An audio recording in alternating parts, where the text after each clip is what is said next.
Okay, I got my phone recording just as a backup. I don't know what format it's going to come out of, but Awesome.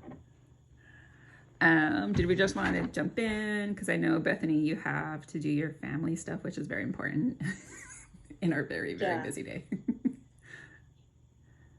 Yeah, we can just jump in. I'm good. Did we want to go ahead and introduce ourselves? Yep. Oh, I guess I can go first. Hi, I'm Sancha Romy. I am Simshian from Metlakatla, Alaska. I am in the Evergreen MPA Tribal Program working on Indigenous methodologies.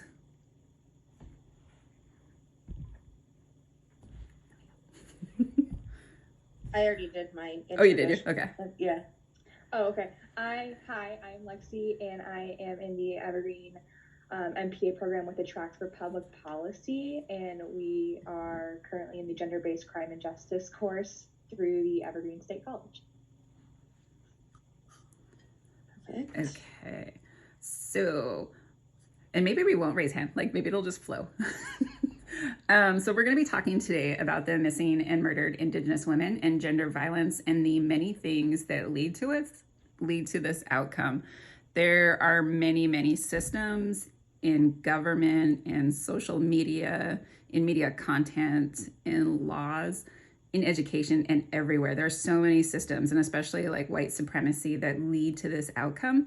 There's going to be a lot of content. We're going to go through it what seems very fast, but it's very important to call out each of these systems because they all work together to recreate this. You can't eliminate just one of these because the other avenues will fill in.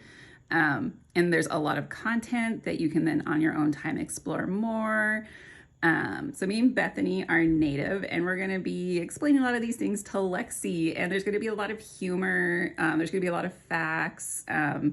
Those are very Indigenous as well. Laughter is so important in our communities, and especially there are so many systems that are ridiculous, and laughing is both a coping mechanism, but it also shows that these systems should not be in place.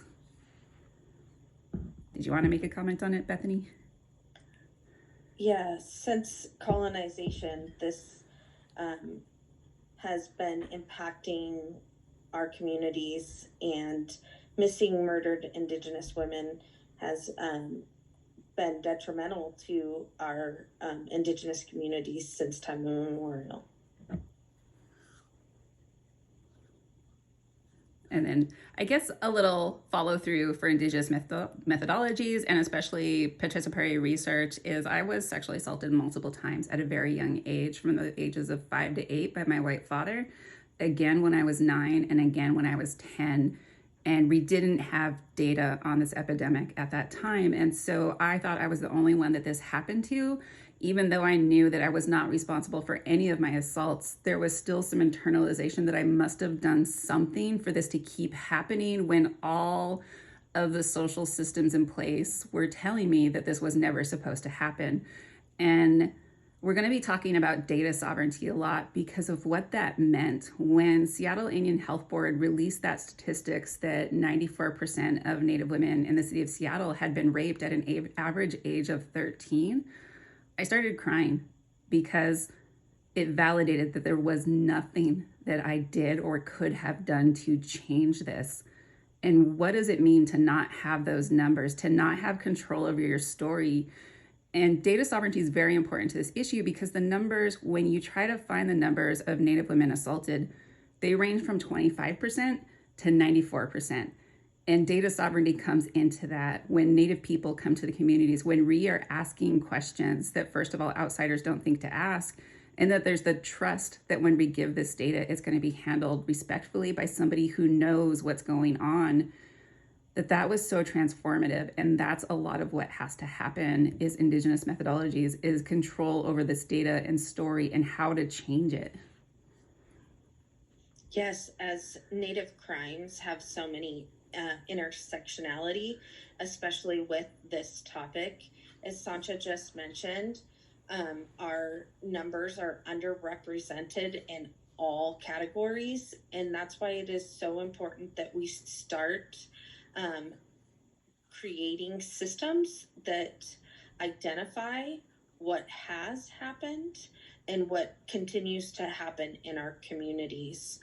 And that needs to happen through a call to action for you, listeners, to increase your funding to organizations that support this, by action, by mobilizing and creating an awareness around this, and then also taking accountability for how the media content that you are listening to or watching, and call it out for how it is perpetuating this negativity and the normalization of missing, murdered Indigenous women.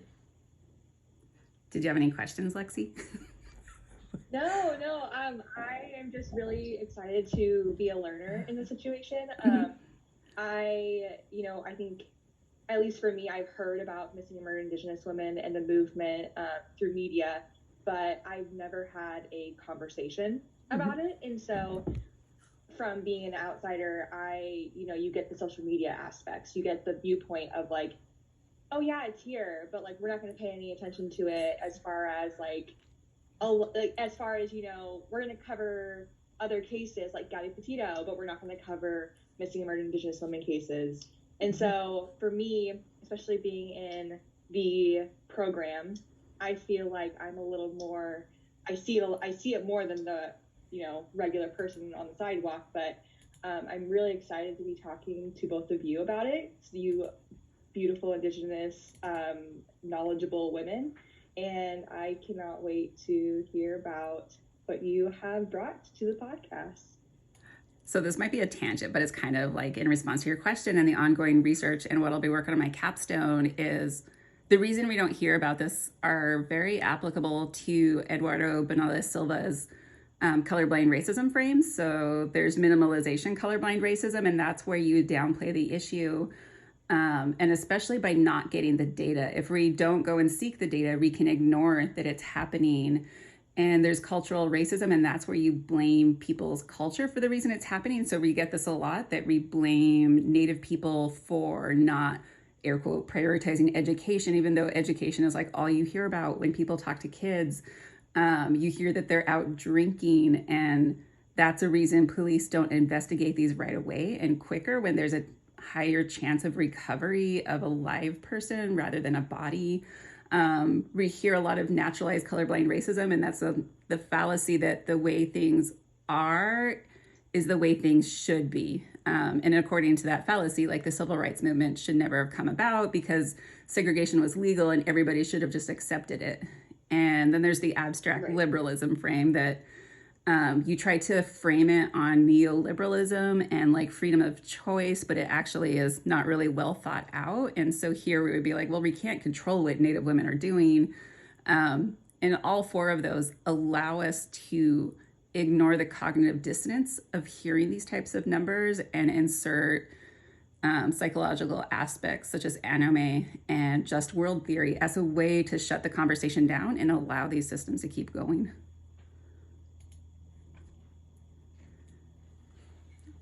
And, one way that we really want to highlight is through Indigenous methodologies. It really is participatory, community-based research, right? Mm-hmm. So when we're looking at that, we think of story, theory, and how that makes the data, and how do we stop the recreational use of abuse, rape, and murder against children and women. So just kind of bringing that into the fold when we're thinking of Indigenous methodologies and research. Yeah, and that's why my capstone, I'll be having my story, and I have a picture of me when I'm 5 years old, and what about that? But then I also work on focusing it away from Native women and on the psychology of non-Native men who then focus on us. So originally I had a picture of me and I put what about me made me hypersexualized, but by flipping the narrative of what in the minds of non-Native men makes them commit these acts on Native women and children at younger ages and at much more violent rates. Like in the data, when they look at the rates of super violence in addition to these, so like broken bones, broken noses, that plays out more in Native women than just sexual assault of other groups. And we'll talk about Wind River again, but what I really didn't like about that is they really missed that part of it. So in Canada, when the Missing and Murdered Indigenous Women movement really caught international was when Tina Fontaine was dumped in the Winnipeg River in a garbage bag, and that she was in state custody twice that night. Like that is something different that what normally plays out. Like our bodies are targeted for that extreme violence, that there's a disassociation that allows non-Native men to like hack up our body parts, violently assault us, and go back to their suburb homes and kiss their children goodnight. Like there is something going on in the national consciousness that allows that to happen. And that's what we really need to focus on if we want to start dismantling these systems. And a lot of research currently is like, what are Native women doing? Were they drinking? Were they prostituting? Like what we're doing is not the problem. It's not. It has actually nothing to do with the women, except for the fact that this has been normalized since colonialization, right? When white settlers came to the Americas, they thought that they could conquer this land and decided to take and, take Indigenous women from this land, from their people, and do with what they may. They would, brutalize women, like Sancha mentioned, by raping, cutting out their uteruses, and wearing them as headdresses. So it's that toxic masculinity that has been perpetuated throughout the formation of our nation, and that has just been interwoven in everything as it's been told throughout our history. And actually, like, the violence has been reduced as it has been against Indigenous women, but they make it sound like, oh, it was okay. And instead of saying, no, this was a horrible thing that we've done, and we acknowledge our past was not the way it should be, but we want to build on it to make it positive and break down these systems that perpetuate toxic masculinity and say it's okay to beat and abuse women and murder them and go back to your regular life. We need to start bringing awareness, as the Wind River movie highlights how these man camps make it so accessible for men to be in these Indigenous spaces, because they're on a lot of Indigenous reservations. However, the man camps also, they wanted to highlight that they've been, without women for so long that made it okay for them to rape and brutalize her to the point where she took off in the middle of winter and ended up dying from that because she ran 5 miles in the snow. And I think you're talking about, we're like getting into the laws that allow this to happen. So this is actually the one that a lot of people get angry about, is the VAWA laws, which the violence against... I'm already angry. Yeah. So the violence against women was a step in the right direction, but not nearly far enough. So jurisdiction on reservations. So if a rape, if a murder, if assault of a child happens on reservations, this quagmire unfolds that makes it so that strangers could go to the reservation and basically rape and murder and get away with it, unless the FBI decides to come in. So for people who don't know about the Violence Against Women Act, was it Oliphant versus Suquamish, was when the Supreme Court battle happened, where it was ruled that tribal governments could not prosecute people who were not in a relationship with a tribe. So to try to get around this, we got the first version of VAWA, which is RE had jurisdiction to prosecute non-natives for up to 1 year for violent crimes. which was a step in the right direction because we had none. The second adoption brought it up to 3 years. But what this means is that if you rape a woman off the reservation who's not Native, the maximum sentence is 12 years.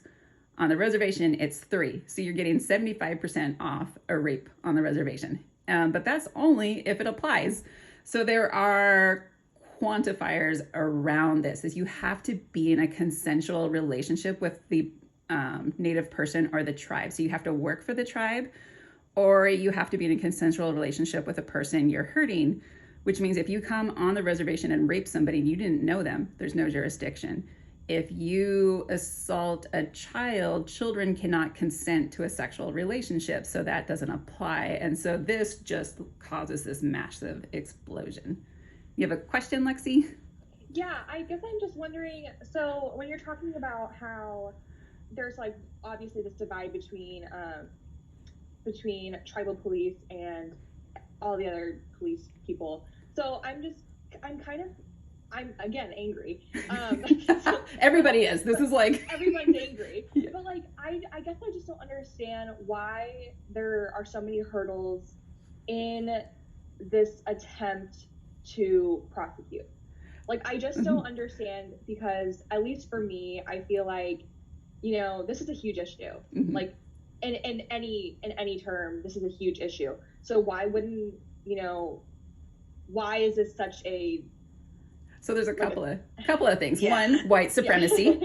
right, Yes. right. My favorite call sign white supremacy is that non-natives don't think we could carry out a trial against white people, against Native people in a unbiased manner, like it happens the other way, ever. You know, like we get to get tried by natives.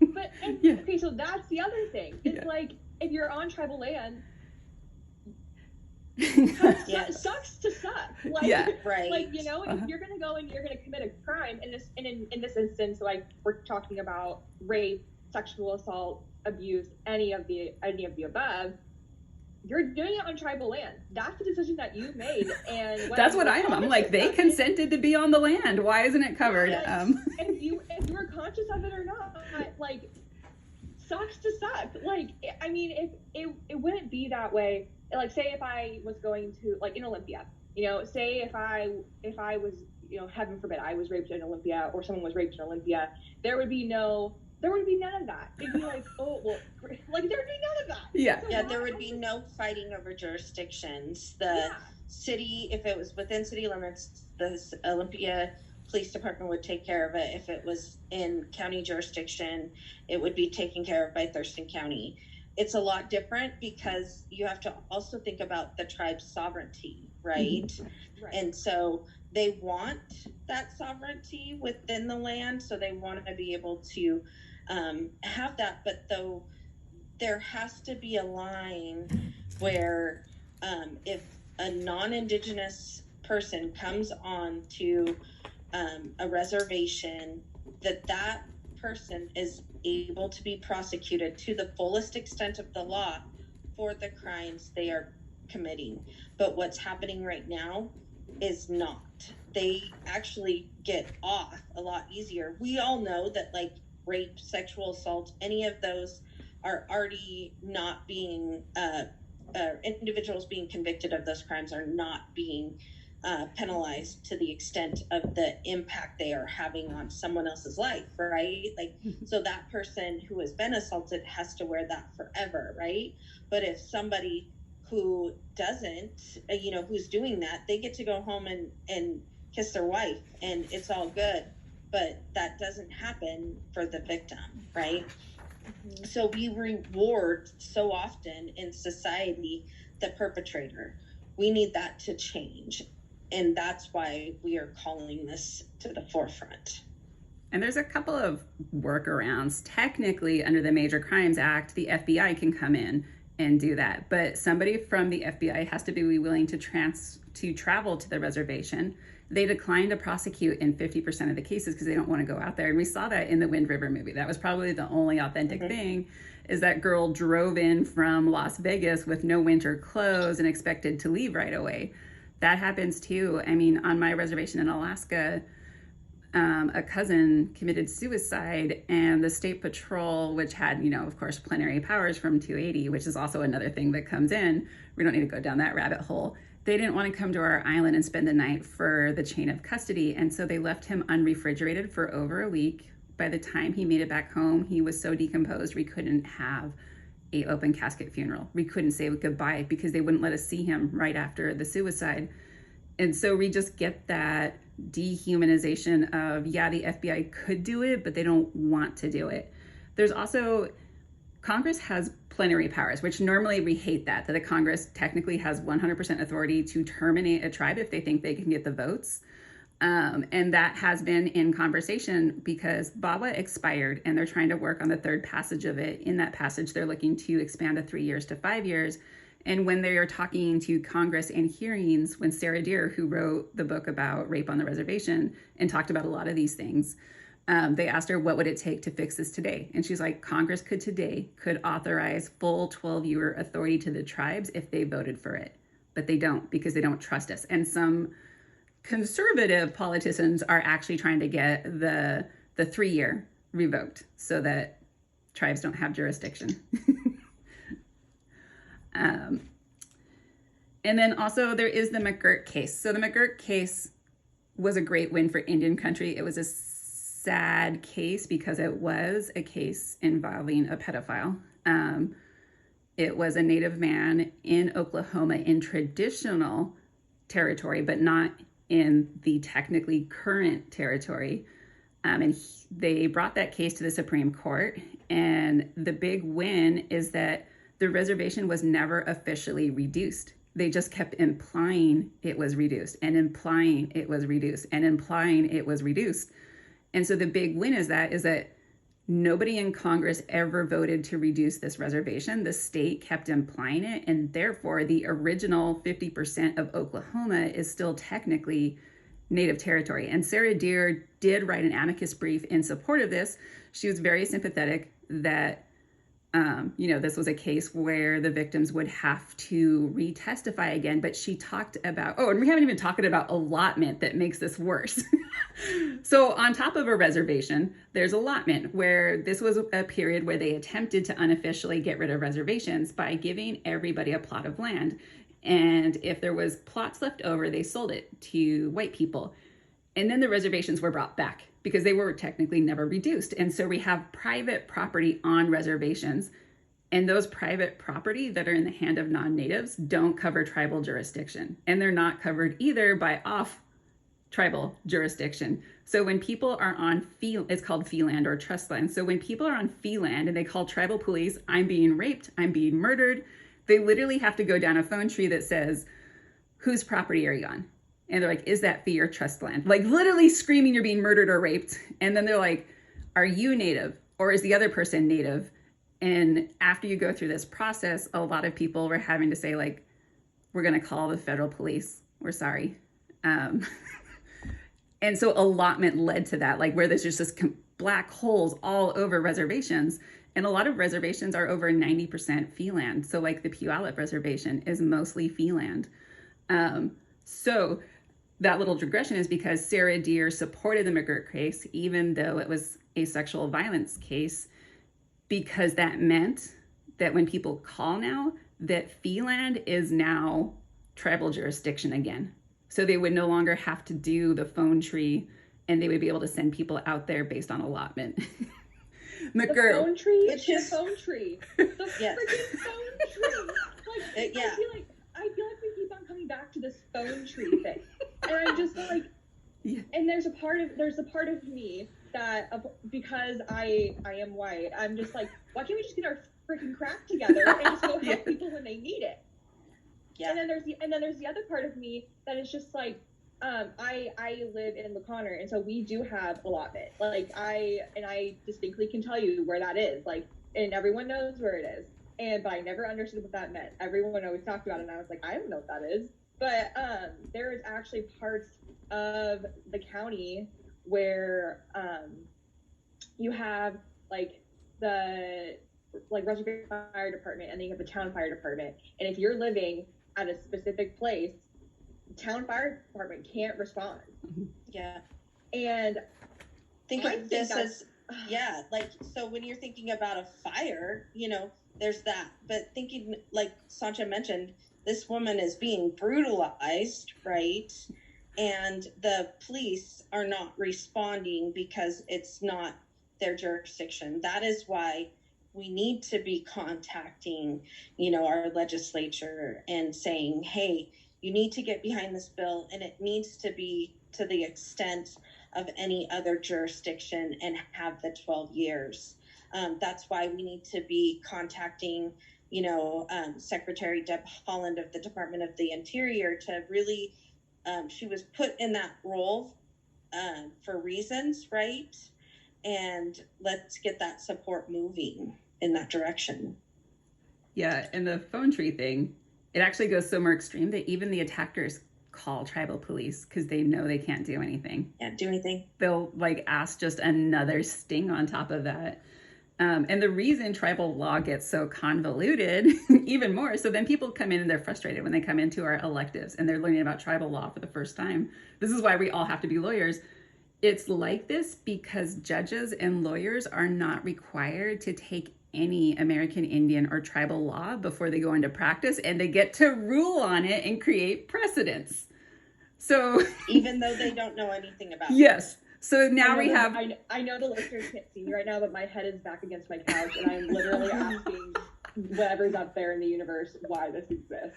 Yeah, and there's a Supreme Court case where, and I can't remember which one it is, but they were fighting something, and they said, first we have to decide if this tribe is a tribe or not. And so they had both sides for 2 weeks bringing conflicting precedents case that argued both way, and the judge was like at the end screamed, he's like, enough, like you guys can go all day long on case precedents on who is or isn't a tribe, and they conflict, and we're like, yeah, but you guys made it that way, don't blame us, we're not the ones that were making rulings. And so like a way around that is we really should be making sure that law school requires American Indian law. In one of our textbooks, the political science books by David Wilkinson, he has a quote in there saying that a clerk for a Supreme Court judge said sovereignty is just natives trying to think they're important. And he gets to make new case law. That is not what sovereignty means. So people get to come in and not know any of this and make new precedents. And that's actually what had been going on with the McGirt case with sovereignty is we started to have the Montana Exception 1, the Montana Exception 2, the Montana Exception 3, 4, 5, and these were cases where states would be authorized to have jurisdiction over a reservation, and that was an erosion of sovereignty, and it's usually so that the state could violate reservation imposed things like water rights, you know, and they want to build a suburb and deplete the water reservoir. Those erosions were happening, and we don't know yet if this is a fallout from the McGirt case, but I'm hoping that it gets rid of those Montana exceptions so that we're no longer trying to hold on to sovereignty from the state that does not have our interest in it. And that was actually a quote in the McGirt case that I loved, is that the states are the least likely people to look out for us because they want our land. And that would be, and it's not word for word, but it would be rule of the strong, not rule of the just, by allowing states to start to erode the reservation for their benefit. Right. Well, that's like, we're at time, like beyond time. But we'll have, you know, we can adjust and then we can add, you know what I mean? Like we can edit and add into there, I think, because we'll have to add some music or whatever. And then I want to pull those 2 clips about Wind River of the... Yes. Yeah.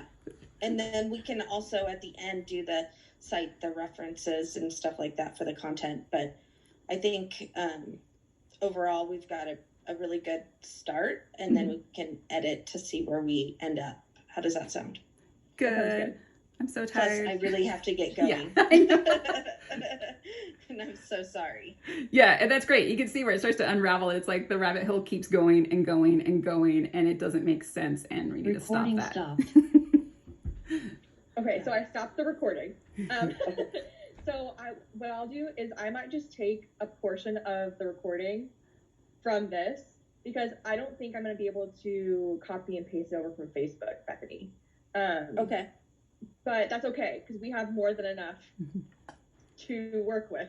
And then should I transcribe what I have, or like what should we do for the script? I think, is the script due before the finished product? I think it's due today. So we could just do the It's script to turn it in. She said we didn't have to stick to it, but that would just get the assignment done. I think Okay. that we just copy. If you guys just want to copy some of the stuff that we had in our outline and throw that in whatever you end up with in the soundbite that you do, Lexi. I think like we tried to stick to those points. Okay. Although we just got Perfect. down to like the Marshall trilogy. Yeah. I mean, I Perfect. threw in some other stuff down below, but it's all good. And then Okay. we will figure out another time to Mhm. continue. Yes. Good. Now I can start decorating my Awesome. house for Halloween. Yeah, We live in a of course. suburb. We love the kids, but I'm like, yeah, today.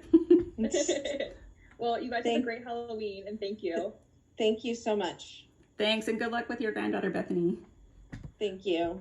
Bye-bye. Bye.